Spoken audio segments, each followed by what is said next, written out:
Live po sa bayan ng Baclayon sa Bohol, ang kapuso nating si Jessica Soho. Jessica, kamusta dyan sa kinaroroonan mo? Mel, hindi katulad ng ibang mga bayan sa ibang mga probinsya kung saan ang mga luma binabago. Dito sa Bohol, pinahalagahan at iningatan ng husto ang mga pamana ng ating kasaysayan. Kaya naman nakapanlulumong makita ang grabing pinsalang tinamo ng heritage churches kung tawagin. Mga simbahang 300 to 400 years old na. Isa ito sa pinakamagandang mga tanawin dito sa buong probinsya ng Bohol dahil dito kitang-kita mo ang dalawang kayamanang pinag-ingatan ng husto ng mga taga rito.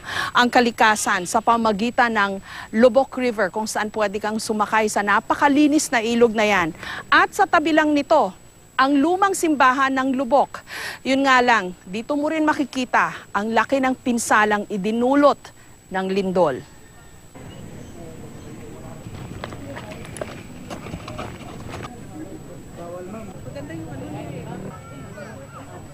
Magnitude 7.2 ang lindol na tumama dito sa Bohol.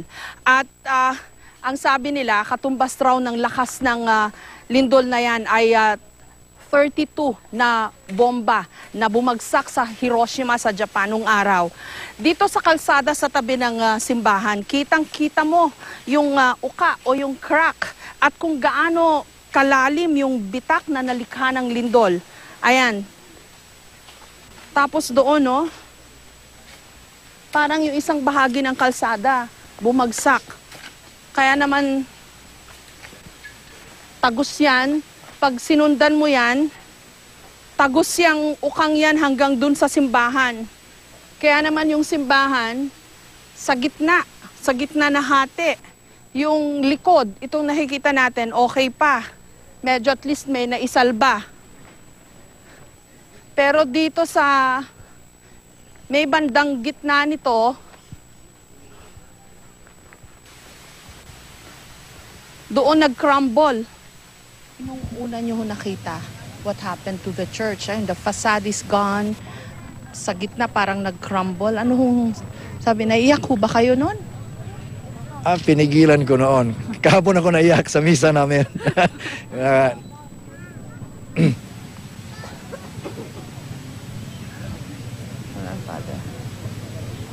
Na mabigat ho. Ang problema kasi, hindi lang itong... Hindi lang itong simbahan na to. Opo, 22 churches, 28 churches ba? Mostly heritage churches. Sa mga heritage churches, meron yata kaming almost 10 heritage churches na proclaimed by NCCA. Dalawa lang yata ang hindi na pinsala. May kukunti, may mga cracks.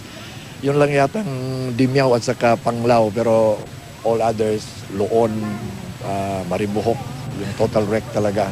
Ano po ang pumasok sa isip nyo nung una nyo nakita ito? Nakakapanlumo nakakadurog ng puso. Kayo pa ho kaya na taga rito? Oo nga po I was in Tagbilaran yesterday when naglindol, tapos nakita ko na lang sa FB nung mga pinost na pictures nitong aming nasirang simbahan.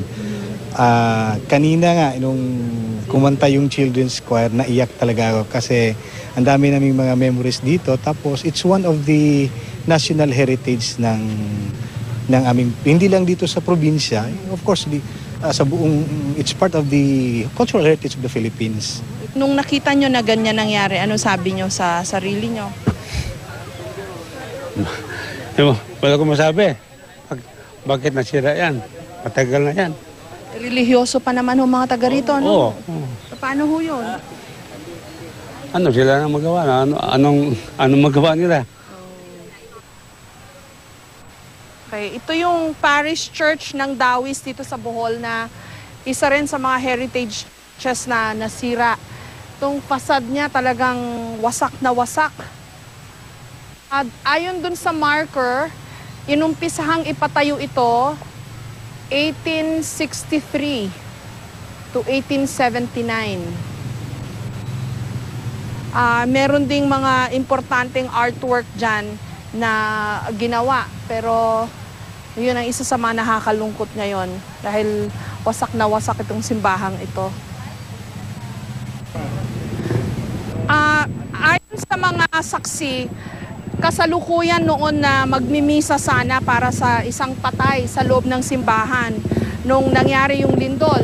Kaya itong sasakyan ng funeral parlor na nakapark dito sa harap, isa sa mga nadaganan ng mga debris na nanggaling dun sa fasad ng simbahan. Ngayon tingnan natin yung iba pang damage dito sa Dawis Church, dito naman sa bandang likuran at tagiliran nito. Naramdaman niyo po yung lindol? Oo, kasi yung 8:15 ay inahanda ko yung yung para sa misa kasi meron kasing funeral mass. Nagkataon naman na akala ko kung ano yung dagungdong na yun na pala ang ang lindol. Blessed Virgin Mary. Itong simbahan na to sa Dawi, 1697 pa itinayo at binuhusan ito ng malaking pera para ma-preserve yung history at yung relics na narito. In fact, priced yung mga artwork na nasa ceiling at nasa mga walls niyan. Kasi ganun nila pinapahalagahan itong mga heritage church ng Bohol. Mel, ang inyong nakikita ay yung ilang detalye po ng Baclayon Church, no? Ito ang second oldest church sa buong Pilipinas, second only to the Church of San Agustin dyan sa Maynila. Ayon sa mga nakausap natin, itinayo ito taong 1596. At Mel, kung makikita mo yung mga remnants nitong gumuho na fasad nitong Baclayon Church, hindi actually mahirap makita kung bakit gumuho ng husto yung maraming mga simbahan dito. Dahil nga nung araw, base na rin sa accounts ng ating mga historian, no, ang mga simbahang ito ay pinagdugtong-dugtong lang na mga corals o mga limestone at ang nagdikit lang dyan ay yung puti ng itlog o kaya molasses, yung pulang asukal na ginawang malapot, no? At ilang dayami. Kaya kitang-kita mo dyan sa mga detalye ngayon, mga gumuhong parte na yung iba nga mga lupa pa yung ginamit at talagang kahit mga bato-bato, wala halos kang bakal na makikita. Kaya siguro after 300 to 400 years at nangyari ang isang malakas na lindol, ganun na lang kung gumuho itong mga simbahang ito. Mel?